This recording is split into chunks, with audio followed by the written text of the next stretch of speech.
Operation Dudula says it is protecting South Africans, that it's defending jobs, healthcare, and safety from being overwhelmed by foreign nationals. It's a message that resonates with many because the frustration is real.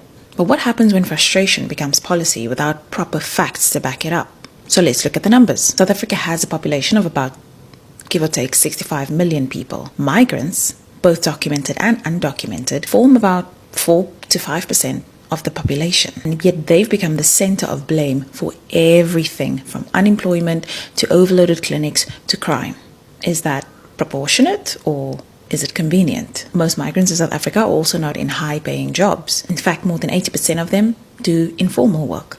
Domestic work, street traders, construction laborers, shop assistants. And these jobs are often unregulated and severely underpaid. And yes, that raises very valid concerns because in a broken labor system, cheap, unprotected labor becomes attractive at the expense of local employment, wage growth, and local skills development. But that is not a migration issue.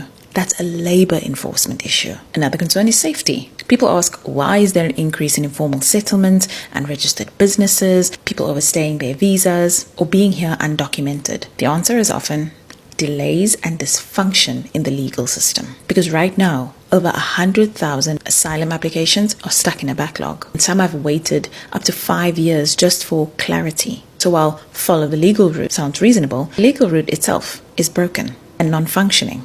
Then there's another flashpoint, healthcare. There's a deep belief that migrants are overwhelming clinics and hospitals, but surveys by medical NGOs show the opposite. Many migrants avoid clinics and hospitals out of fear of being either mistreated or deported. So again, the problem is not overuse, it's exclusion, poor communication, and underfunded systems. And here's something we don't talk about enough. Western migrants from Europe, North America, Australia, they are also here.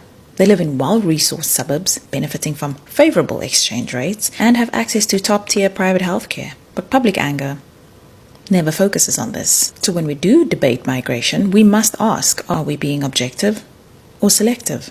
The truth is, South Africans have valid concerns about unemployment, about exploitation, about safety, but blaming migrants, especially low-income African migrants, don't solve our problems. It won't build jobs for us. It won't fix our housing. It won't reform home affairs and improve labor protections. Those are structural failings, and they also need structural solutions. So before we rally behind movements that promise protection, we need to ask, are they offering solutions or are they scapegoating? Because if the goal is a safer, fairer, functional South Africa, then we need policies based on facts, not fear.